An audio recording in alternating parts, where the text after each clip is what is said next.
Welcome back. Now, it's been wall-to-wall coverage across the media for the past week. Hundreds of millions of people across the world are thought to have tuned in to watch live coverage of Harry and Meghan's big day. But as our Greg Dawson has been finding out, not everyone was joining in the party.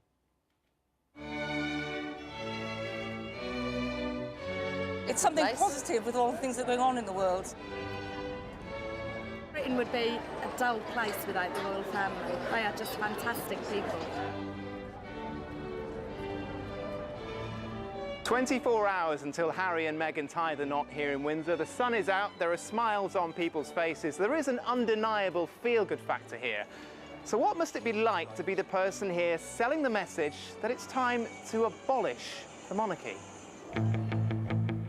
For the last 15 years, Graham Smith has fought an arduous battle for Britain to become a republic.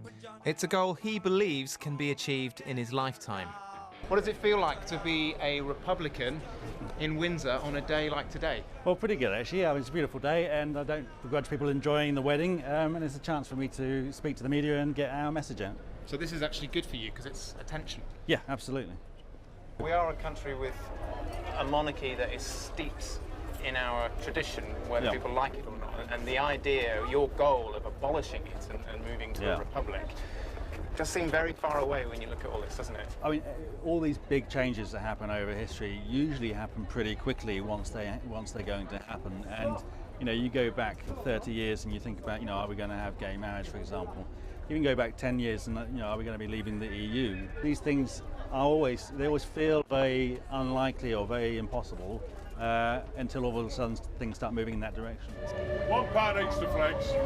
Graham's obviously not a fan of royal occasions, but he admits they do come in handy to drive up membership and donations for his cause.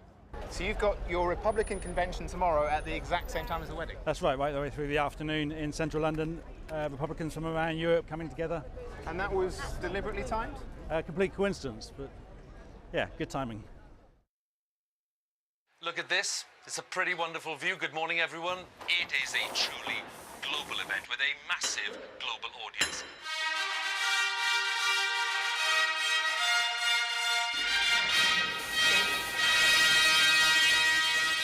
So while Meghan and Harry are enjoying their first few hours as bride and groom in Windsor, here in central London on, would you believe, Bride Lane, it's a big day for Graham, the start of Republic's annual conference. Let's head inside. Now, we're not here just to talk about what we think.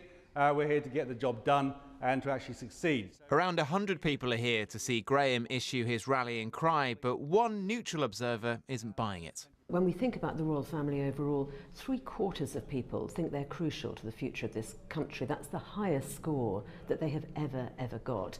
And even if you reduce it down, you say to people, are the royal family a good thing or a bad thing? Only 14% say that they're a bad thing. You will always have a small, hardcore minority of people who are opposed to the royal family. I think they're all in this room now.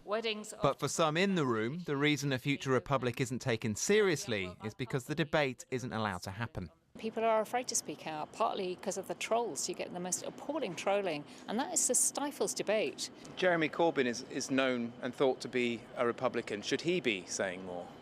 Maybe he could. I mean, as a leader of the Labour Party, then he could if he wanted. For him, it's a personal thing. You know, I'm not trying to start a revolution, as I keep saying. I want to start a debate. You know, that's his personal view. It is wrong. Emma's not the only politician here feeling a bit isolated. It's almost impossible to get a discussion going in the House of Commons. I would love to form an all-party group on the monarchy, for example, but I doubt very much if I would find a single Conservative member who would be interested even in having a discussion. So, Graham, the end of a busy couple of days for you. How do you think it's all gone? Yeah, it's gone really well. We've got our message out to loads in the audiences and some fantastic speeches in the hall. Now, we were both in Windsor yesterday. Did you manage to come away with any souvenirs? No, I pretty much went straight back home. Well, lucky you should say that, because look what we have here. A special little gift for you, should you choose to accept. A royal wedding mug. That is beautiful. That will look great on someone else's desk.